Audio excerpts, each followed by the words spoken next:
성도 여러분 안녕하십니까? 행복한 안식일입니다. 이 안식일 하나님의 은혜와 축복이 넘치기를 간절히 기도하겠습니다. 이 단상 제가 처음 씁니다. 그리고 십자가 달고 제가 처음 설교합니다. 우리 정욱재 목사님이 제 동기인데 약간 야구를 하고 이야기합니다. 우리가 이 기간 사경회로 모이고 있습니다. 이 사경회가 영어로 무엇이냐면은 바이블 컨퍼런스 무브먼트입니다. 성경을 깊이 연구하는 기간입니다. 오늘 사경의 둘째 날인데요. 오늘은 성령의 속성에 대해서 함께 공부해 보고자 합니다. 여러분 성삼위일체 교리 다 믿으시죠? 성부와 성자와 성령 하나님께서 동등하시고 그 하나님께서 세 분이시지만 한 마음으로 우리를 섭리하신다는 것 인정하시죠? 그런데 어느 누군가 와서 여러분들에게 성경에 성령 하나님이라는 글자 한 번도 안 나오는데 왜 성령 하나님이라고 이야기하면 여러분들은 뭐라고 말씀하시겠습니까? 또 어느 누군가가 예전에 우리 초기 재림교회 신자들은 성령을 믿지 않았던 분들이 많았는데 왜 지금은 재림교회가 성령을 믿고 있냐라고 이야기한다면 여러분들은 뭐라고 대답하겠습니까? 우리가 당연히 삼위일체를 믿고 있지만 왜 믿는지 우리가 확실히 알아야 합니다.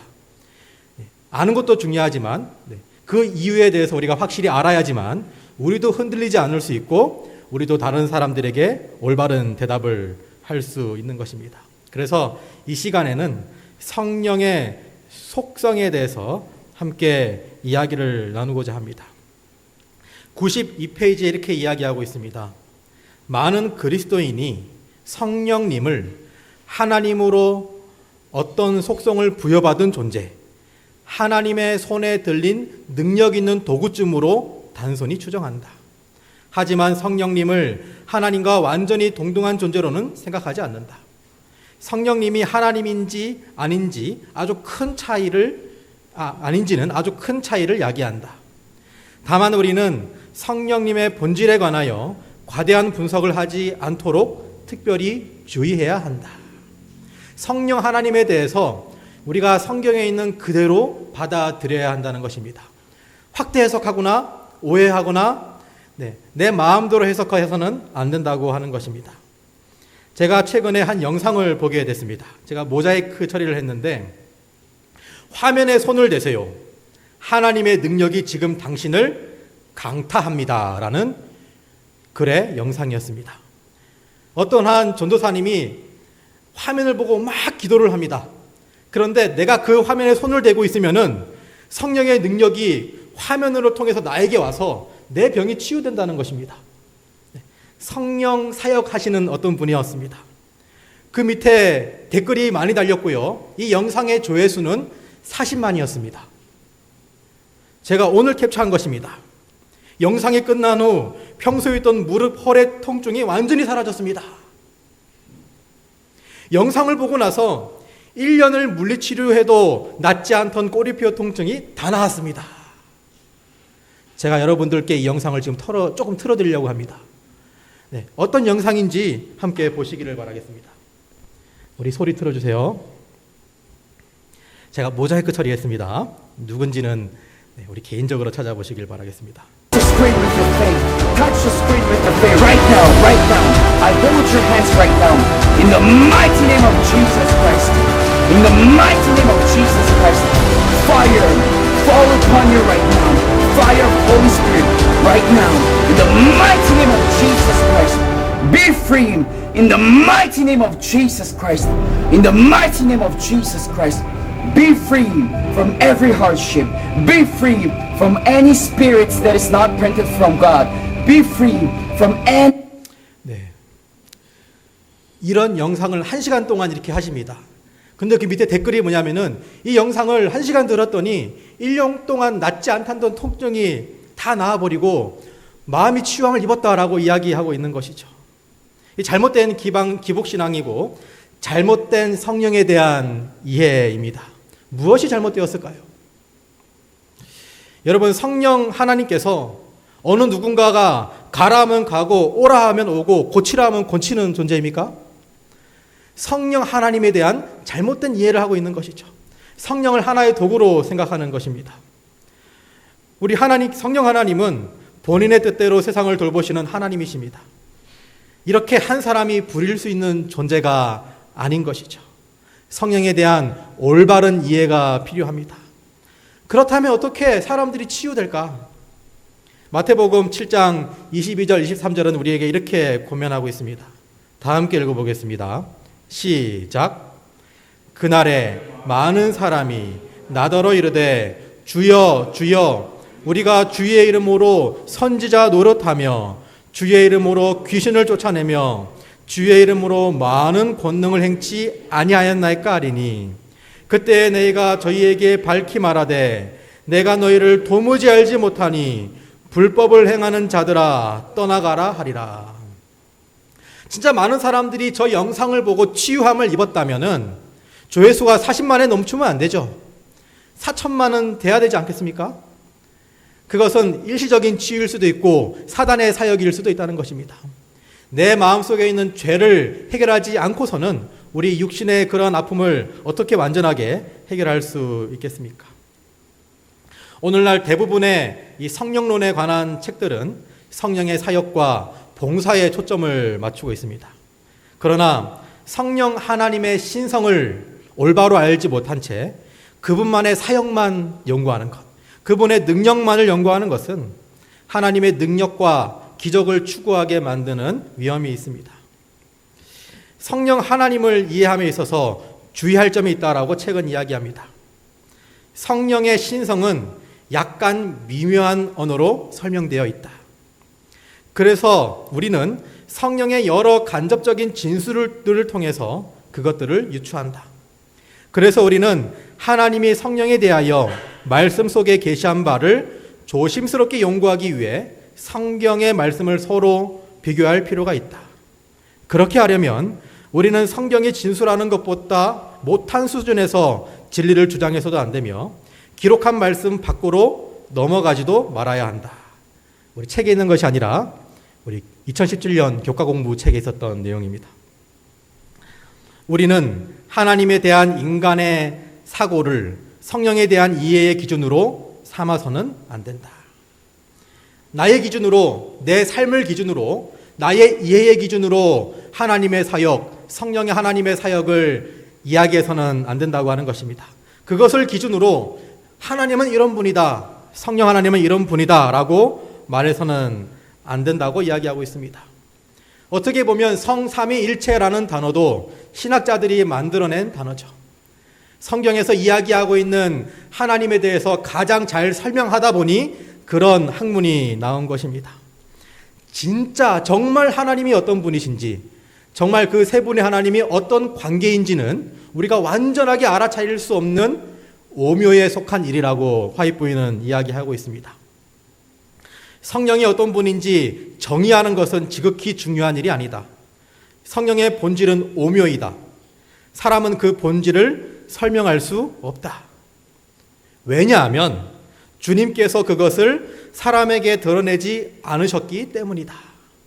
우리는 성경에 나타난 만큼 성령 하나님을 이해해야 합니다. 그 이후에 어떤 상상을 하거나 나의 생각을 덧붙여서, 나의 경험을 덧붙여서 성령 하나님은 이런 하나님일 거야 라고 이야기해서는 안 된다는 것입니다. 우리가 아직 하나님에 대해서 모르는 게 너무 많다는 것입니다. 하늘나라 가서도 우리는 하나님의 품성에 대해 배울 것이며, 하늘나라 가서도 영원토록 하나님의 사랑에 대해서 배울 것이라고 또한 이야기하지 않습니까? 인간이 이해하기에는 너무도 깊은 이러한 오묘에 관해서는 침묵이 금이다라는 말씀도 하셨습니다. 우리는 성령님이 하나님이신지 관한 성경의 직접적인 증거가 거의 없다는 사실을 인정해야만 한다. 이것은 의심할 여지 없이 기독교의 역사를 통하여 그토록 많은 진실한 신자들이 왜 성령님의 신성을 확인하지 못했는지에 대한 핵심적인 이유이다. 그렇지만 하나님은 기본적인 진리들을 이해할 수 있는 충분한 증거들을 남겨놓으셨다. 성경에서 성령 하나님이라고 하는 단어가 한 번도 나오지 않지만 우리는 하나님께서 남겨주신 성경 말씀들을 이해하고 연구할 때에 하나님이 성령 하나님인 것을 확실하게 알 수 있다는 것입니다. 우리 92페이지 이렇게 이야기하고 있습니다. 성령님께서 자신에 대해 많은 것을 보여주지 않으셨다. 근데 그것이 성령 하나님의 속성이에요. 네. 성령 하나님께서 너무 겸손하시기 때문에, 겸손하신 하나님이시기 때문에 충분히 보여주지 않으셨습니다. 그렇다고 해서 우리가 성령은 하나님이 아니야 라고 말할 수 있는 것은 아닙니다. 왜냐하면 우리에게 많이 알려주지 않으셨지만 지금 알려주신 것만으로도 충분히 성령님은 하나님이심을 우리가 알 수 있다는 것입니다. 그래서 오늘 이 시간 성령님은 하나님이신가? 성령님은 삼위일체에서 위격, 생각을 가지신, 인격을 가지신 분이신가? 성령님은 삼위일체 하나님 가운데 어떤 위치에 서 계신가? 함께 알아보고자 합니다. 이 성삼위일체는 그리스도 교회의 핵심이죠. 삼위일체이신 하나님을 설명하지 않고는 성경의 모든 진리를 설명할 수 없습니다. 창조, 십자가, 거듭남, 성화, 구원, 모든 것을 설명할 수 없습니다. 우리는 성경에서 충분히 성령님이 하나님이심을 알 수 있습니다. 그런데 어긋나간 많은 교단에서 성삼위일체를 거부하고 있죠. 가장 유명한 교단이 여호와의 증인입니다. 여호와의 증인에서는 하나님의 아들이자 첫 창조물을 예수님이라고 이야기하고 있습니다. 마르틴 루터가 이런 이야기를 했습니다. 성령님은 단순히 영이 아니다. 하나님께서 사람에게 주신 그분으로부터 나온 어떤 일부분이라든지 혹은 우리 마음속에서 역사하시는 하나님의 일이 아니라 그분의 본질에 있어서 하나님 그 자체인 영이시다. 우리 제7일 안식일 예수 재림교회도 이런 개신교회의 정신을 따르고 있습니다. 그러나 처음부터 그랬던 것은 아닙니다. 초기 재림교인들은 성령에 대해서 삼위일체를 반대하는 의견을 가지신 분들도 있었습니다. 초기 재림교회를 구성했던 신앙인들 중에는 성령 하나님의 신성을 믿지 않았던 크리스찬 커넥션이라는 교단에서 넘어온 분들이 계셨습니다. 그래서 우리 교회가 생겨난 처음에는 성령에 대한 이해가 사실 부족했습니다. 그런데 우리의 영원한 유일한 판단 기준은 무엇입니까? 성경입니다. 우리의 판단 기준은 교회의 역사가 아닙니다. 예전에 초기에 우리 재림 선배들이 그렇게 생각했다고 해서 지금까지 그런 생각을 가지는 것은 아닙니다. 재림교회의 성령에 대한 인식도 계속해서 발전했습니다. 지금 우리에게 28개 기본 교리가 있는데 성경에서 새로운 빛이 발견되면 29개 교리가 될 수 있는 것입니다. 각 시대마다 현대의 진리들이 있었습니다. 그 시대에 필요한 말씀을 하나님께서는 언제나 선지자를 통해서 깨닫게 하셨죠. 예수님의 재림의 때가 가까울수록 우리는 더 많이 성경을 이해하게 될 것입니다. 여러분들은 지금 내가 믿고 있는 어떤 진리가 성경적이지 않다는 판단이 났을 때에 어떻게 행동하시겠습니까? 내가 평생 믿어왔던 어떤 진리가 아니라고 판단이 되었을 때 성경에 비추어서 여러분들은 어떻게 행동하시겠습니까? 바로 내 삶을 정리하고 성경으로 나의 방향을 틀으시겠습니까? 아니면은 나의 행동에 맞는 조건들을 계속해서 찾아내시겠습니까? 우리의 판단 기준은 오직 성경이 되어야 할 것입니다. 우리 초기 재림운동에 가담했던 목사님들 중에 38명은 삼위일체를 믿었고 다른 5명은 반아리아니즘을 믿었다라고 이야기합니다. 이 반아리아니즘이 무엇이냐면 하나님과 예수님이 동등하지 않다라고 생각하는 분들입니다. 그들이 누구였냐면 제임스 화이트, 조셉 베이츠, 우리아 스미스, 요셉 H. 와그너, 정말 유명하신 분들이죠. 근데 이들 모두가 새로운 신앙의 기둥들이었습니다. 그리고 성부와 성자의 동등성을 부인하는 분들도 계셨습니다. 그들이 제7일 안식일 예수 재림교인이 되었지만 여전히 그 신조를 한동안 유지했음을 우리가 글들을 통해 봅니다. 그런데 그들은 거기에 멈추지 않았습니다.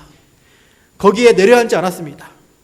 다양한 의견들을 공개적으로 발표하고 기도의 정신으로 토의해서 하나님의 말씀을 열심히 연구함으로 해결책을 찾아냈습니다.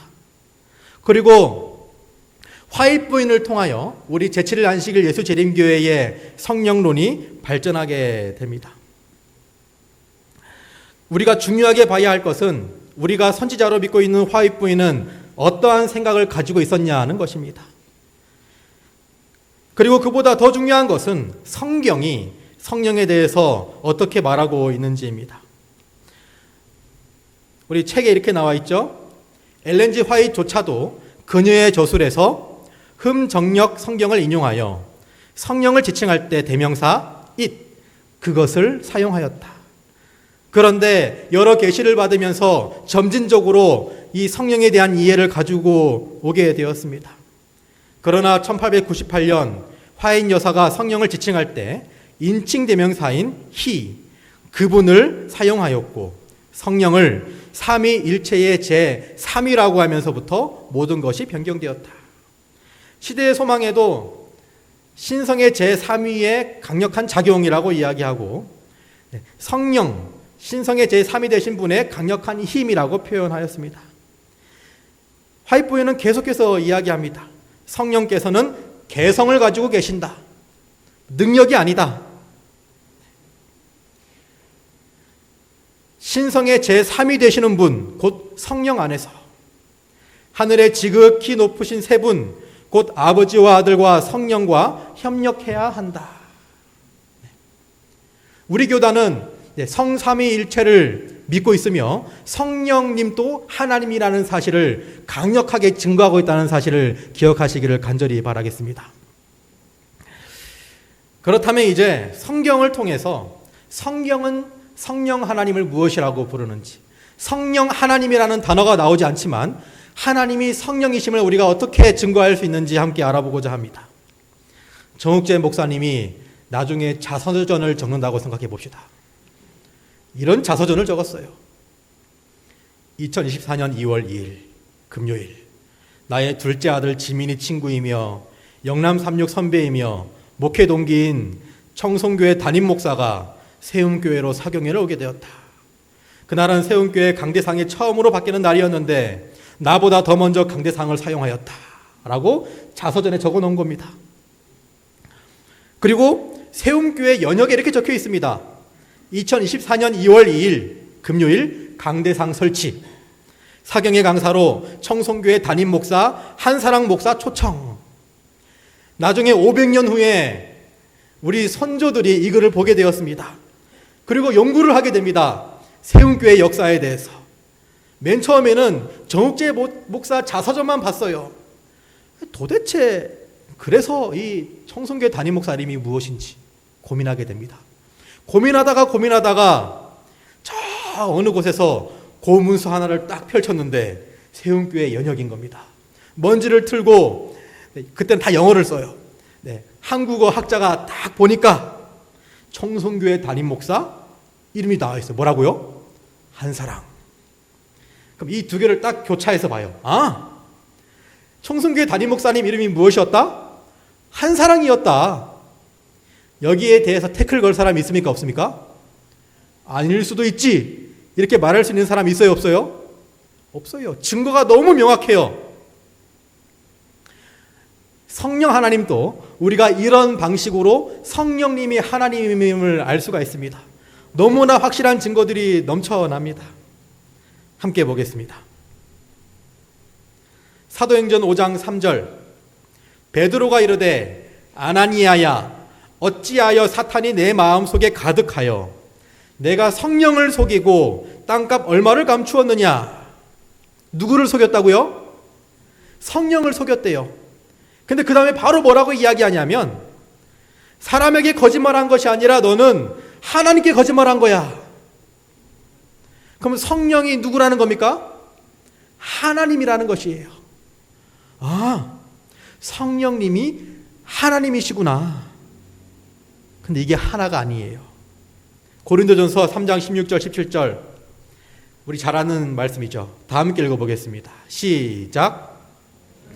너희가 하나님의 성전인 것과 하나님의 성령이 너희 안에 계시는 것을 알지 못하느냐. 이렇게 이야기하고 세 장을 넘겨서 비슷한 이야기를 합니다. 다 함께 읽어보겠습니다. 시작. 너희 몸은 너희가 하나님께로 받은 바 너희 가운데 계신 성령의 전인 줄 알지 못하느냐. 여기서는 하나님의 성전이라 그랬는데 여기서는 뭐라고 이야기해요? 성령의 성전? 성령님이 성삼위일체 하나님이시구나. 네. 이렇게 우리가 알 수 있는 것입니다. 그리고 이 삼위 하나님은 많은 성경에 항상 함께 등장합니다. 여러분, 이 세 분 하나님을 우리가 등수를 매기자면 누가 제일 높은 것 같습니까? 제가 어떤 성경 공부를 하면서 어떤 분에게 이야기했습니다. 우리 성령 하나님, 성자 하나님, 성부 하나님 중에 누가 제일일까요? 그러자 이렇게 이야기하더라고요. 그래도 아버지 하나님이 제일이고 그 다음 아들 하나님, 그 다음 성령 하나님이 아닐까요? 마태복음 28장 9절 보면은 누가 제일 먼저 나옵니까? 아버지가 나오고 아들이 나오고 성령이 나와요. 네. 그런데 이 순서는 여러분 상관이 없습니다. 앞으로 보겠지만 성령이 먼저 나올 때도 있고요. 예수님이 먼저 나올 때도 있어요.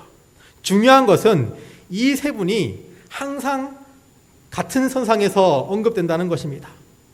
그러므로 너희는 가서 모든 족속으로 제자를 삼아 아버지와 아들과 성령의 이름으로. 우리 고린도후서 13장 13절 주 예수 그리스도의 은혜와, 여기는 예수님이 먼저 나왔죠. 그 다음 하나님의 사랑과 성령의 교통하심이 언제나 이렇게 함께 다니십니다.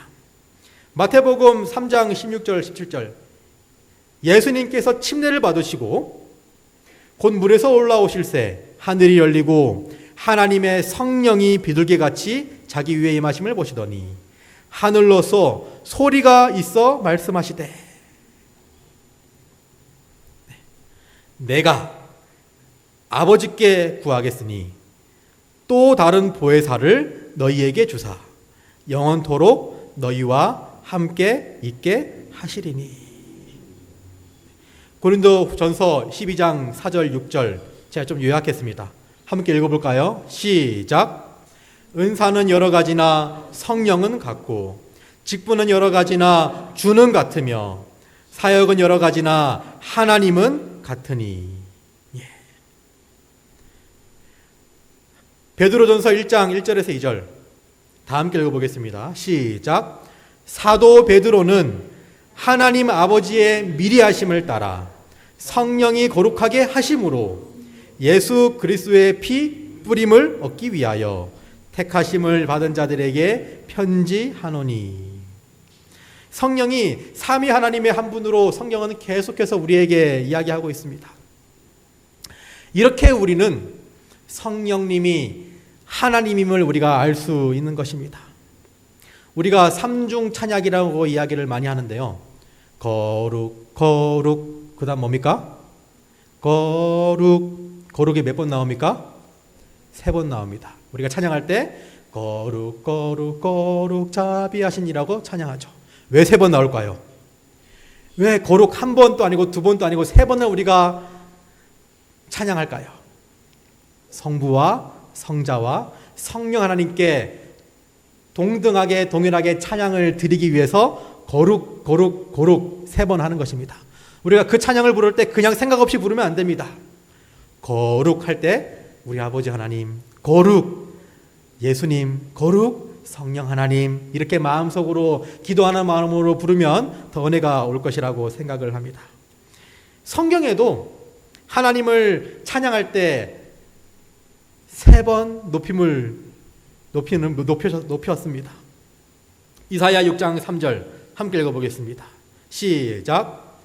서로 목소리를 노래하여 가로되 거룩하다 거룩하다 거룩하다 만군의 여호와여 그 영광이 온 땅에 충만하도다.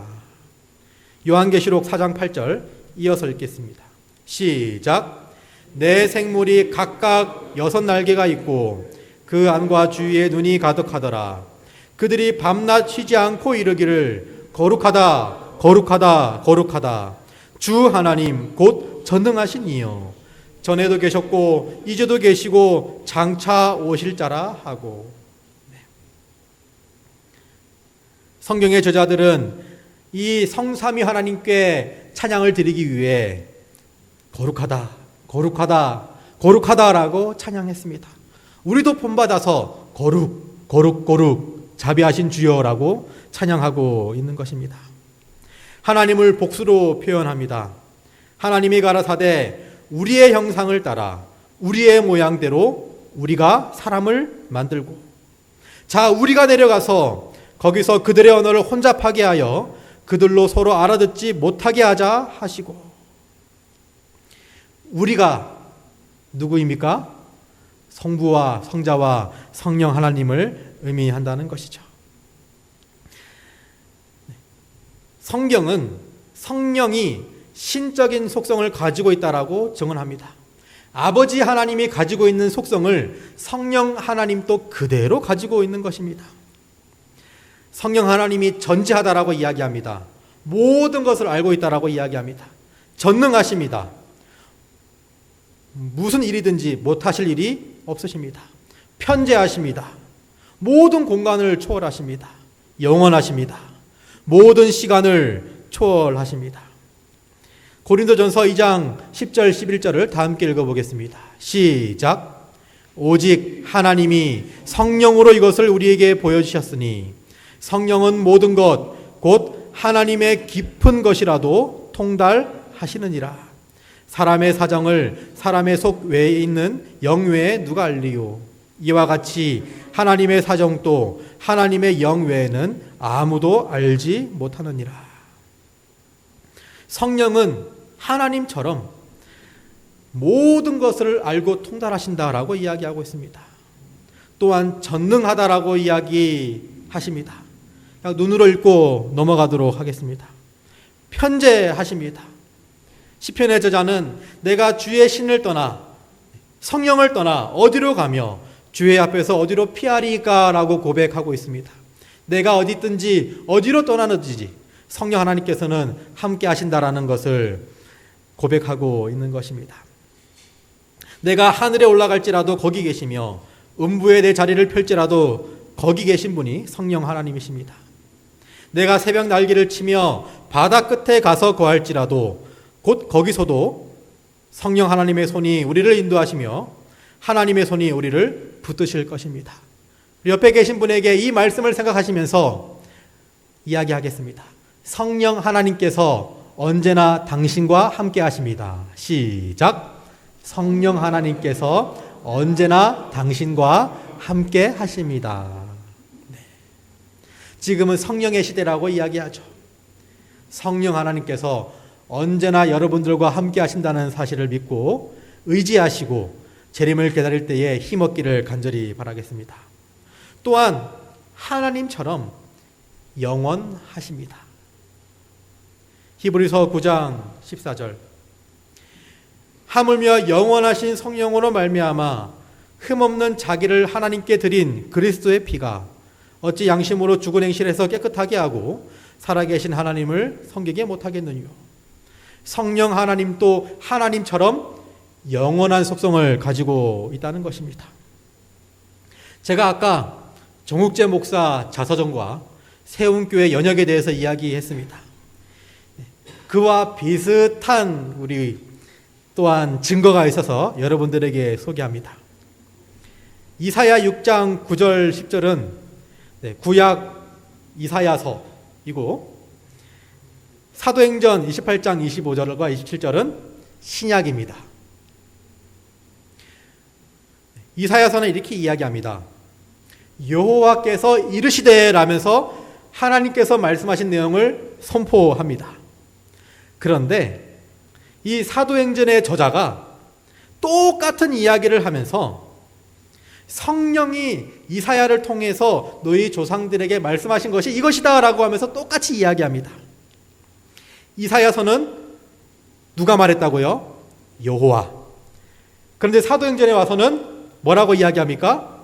성령 하나님. 내용은 똑같아요. 그렇다면 우리가 논리적으로 생각하자면, 이거 비꼬아서 생각한 거 아닙니다. 꼬아서 생각한 거 아닙니다.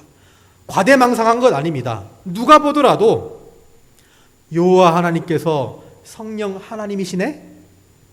알 수 있는 것입니다. 성령님이 하나님이신 것을 우리가 확실하게 알 수 있는 것이죠. 성경은 성령이 능력이 아니라 인격체임을 또한 증거하고 있습니다.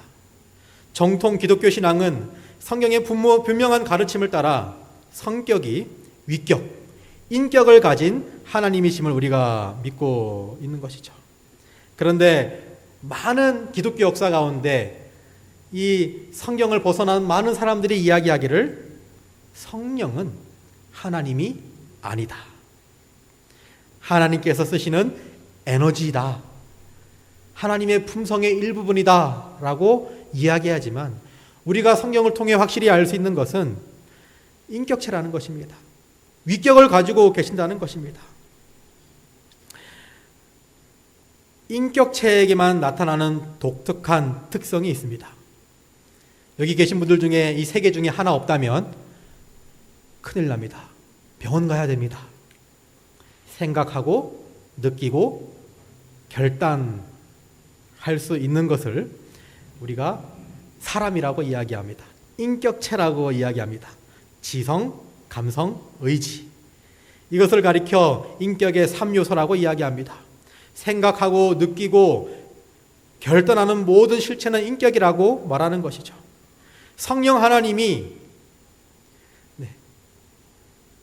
인격이 없으시다면, 그냥 에너지 정도라면 생각하고 느끼고 결단하는 것을 하지 못할 겁니다.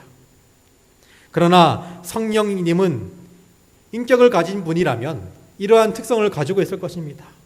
성경에는 성령이 위격을 가진 생각하고 느끼고 결단하시는 분임을 확실하게 증거하고 있습니다. 성령 하나님이 지성을 가진 지적인 존재임을 보여주는 성경 말씀 몇 가지를 보겠습니다. 우리 고린도전서 2장 10절 11절인데요. 성령은 모든 것, 다 함께 읽겠습니다. 시작. 곧 하나님의 깊은 것까지도 통달하시느니라.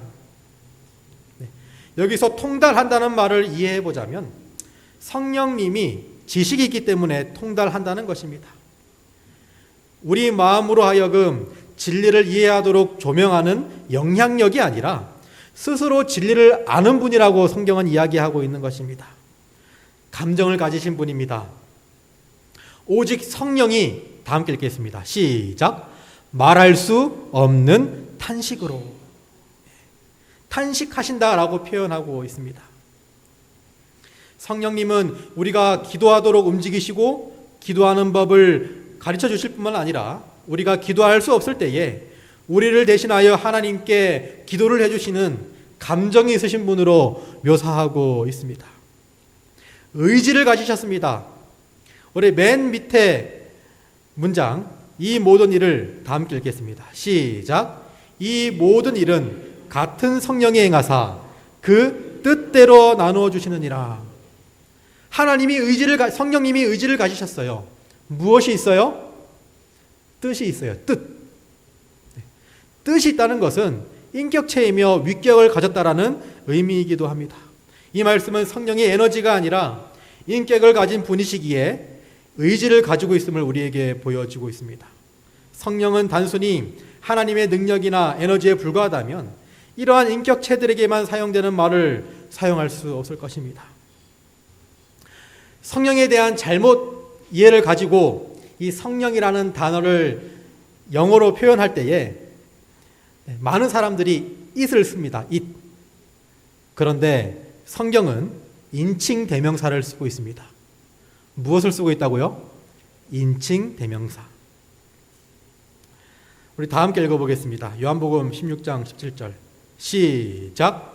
그러나 내가 너희에게 실상을 말하노니 내가 떠나는 것이 너희에게 유익이라. 내가 떠나가지 아니하면 보혜사가 너희에게로 오시지 아니할 것이요 내가 가면 그를 너희에게 보내리라. 무엇이요? 그 성령 하나님. 요한복음 14장과 16장에 걸쳐서 24회나 성령을 그라고 묘사하고 있습니다. 인칭 대명사를 사용하고 있는 것이죠. 예수 그리스도와 동일한 하나님의 또 다른 위격인 성령님이 예수님을 대신해서 우리에게 오신다는 뜻입니다. 또 다른 하나님이 오셔서 우리 안에 거하시리라는 약속은 우리에게 최고의 약속이고 최고의 선물인 것입니다. 하나님께서 우리에게 주시는 최고의 선물, 성령 하나님을 경험하는 안식일 되기를 간절히 바라겠습니다. 옆에 계신 분에게 또 이야기하겠습니다. 성령 하나님을 경험하는 안식일 됩시다. 시작. 여러분, 성령 하나님께서 생각이 있으시고 뜻이 있으시고 감정이 있으신 분이에요. 그런데 아버지 하나님과 아들 하나님에 비해서 성경에 아주 적게 기록되어 있어요.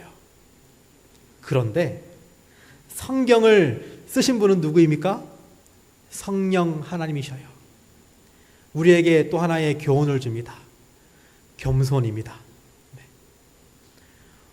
전지전능 편재하시지만 모든 것을 알고 계시지만 생각하시고 느끼시고 계획을 가지고 있으시지만 아버지 하나님과 아들 하나님을 조력하시는 위치에서 또 다른 사역을 하고 계신다는 것입니다. 성령 하나님은 참 겸손하신 분임을 우리가 알 수 있는 것이죠. 우리가 결론이 성령 하나님은 겸손하신 분이야. 그 성령 하나님 우리가 알면 알수록 너무 새로워. 하늘나라 가면 성령 하나님을 만나면 우리가 더 기쁘겠지? 내가 지금 잘 모르는 성령 하나님을 하늘 가서 영원토록 알아봐야겠다 라고 결론이 나야지. 성령 하나님 성경에 별로 안 적혀 있네? 그분은 하나님이 아니야. 그분은 그냥 에너지야 라고 결론 내서는 안 된다는 것입니다. 그렇게 생각하기에는 너무나 많은 증거들이 성경에 있다고 하는 것입니다. 우리가 과대 포장하는 것도 아니고 망상도 아니고 잘못 생각하는 것도 아니고 성경에 아주 확실하게 나와 있는 말씀이라고 하는 것입니다. 성령이 하나님이심을 믿는 것이 왜 중요할까요? 첫 번째로 예배 때문입니다. 성령님이 인격을 가지신 분인 걸 모르고 비인격적인 가마력, 능력, 권능, 영향력, 기운, 에너지로만 생각한다면 우리는 성령 하나님을 배제하고 예배를 드리는 것입니다. 그런데 우리는 지금 성령의 시대에 살고 있습니다. 성령님의 시대에 살고 있으면서 성령 하나님을 배제하고 예배하는 그런 실수를 저지를 수 있다고 하는 것입니다. 두 번째로는 바르게 기도하기 위함입니다. 성령이 하나님임을 알지 못한다면 우리는 성령의 능력, 권능, 힘을 더 많이 달라고 기도하면서 그것을 내가 쓰려고 애쓰게 됩니다. 그러나 성령이 하나님이심을 알게 되면은 우리가 성령님께 우리를 온전히 맡기는 경험을 하게 됩니다. 나를 거듭나게 하며 나를 사용하시는 성령 하나님을 믿고 의지하고 우리를 위해 중보하시는 성령 하나님으로 말미암아 우리가 하나님 앞에 온전히 설 수 있다고 하는 것이죠. 그리고 하나님의 겸손을 배울 수가 있습니다. 성경은 구약 성경에서 88회, 신약 성경에서 325회 언급되었다라고 이야기합니다.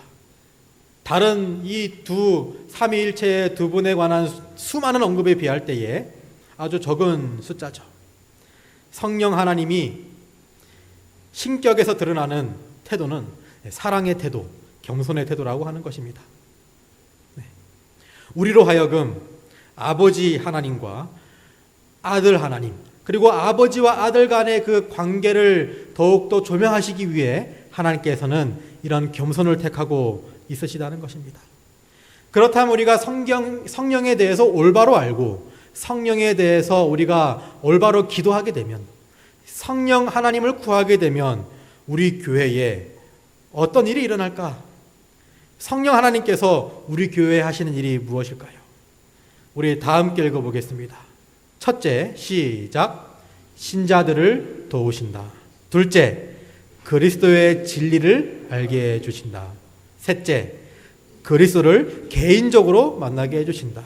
넷째, 교회의 활동을 주관하신다.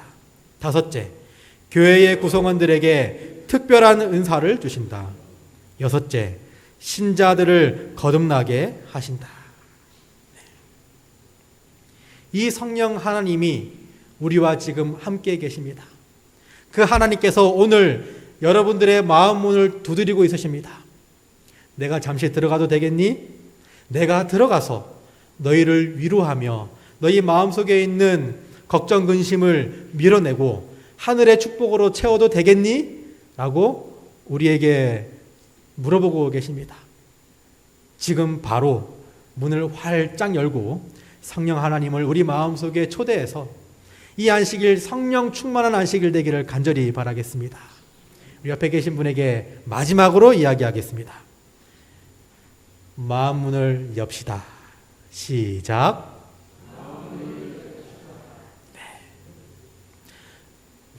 성령 하나님께 마음 문을 여시길 바라겠습니다. 이 하나님은 우리의 중보자이고 우리의 위로자이고 우리와 함께 걸으시는 분이고 우리 안에 들어오고 싶어 하시는 분입니다. 사랑의 하나님이시고 우리를 중보하시며 그 누구보다 우리를 가장 잘 아시는 분이심을 우리가 기억하시기를 바라겠습니다. 이제 성령님이 하나님이다라는 것에 대해서 확고한 믿음을 가지시고 흔들리지 않기를 바라겠습니다. 어느 누군가가 성령님이 하나님인가라고 질문했을 때에 확실하게 대답할 수 있는 말씀 위에 굳게 선 우리 성도들이 되기를 간절히 바라겠습니다. 또한 이 시간 성령 충만한 안식일 되기를 간절히 바라며 오늘 말씀을 마치도록 하겠습니다. 하늘에 계신 우리 아버지, 우리에게 또 다른 보혜사 성령 하나님을 보내주셔서 정말 감사합니다. 오늘 이 시간 성령 하나님께서 우리 마음 문을 두드릴 때에 마음 문을 활짝 열고 하늘에서 내려오는 하나님께서 주시는 하늘의 축복을 풍성하게 받는 우리 모든 교우들이 되게 하여 주시옵소서. 그 풍성하신 은혜와 축복으로 말미암아 마음이 위로받으며 몸이 치료를 얻으며 우리의 영혼이 예수 그리스도의 십자가에 집중할 수 있도록 저희와 언제나 함께하여 주시옵소서. 성령의 하나님의 사역을 경험하고 성령 충만함을 경험하는 우리 세운교회 성도님들이 되기를 간절히 원하며 사랑 많으신 예수님의 이름으로 기도합니다. 아멘.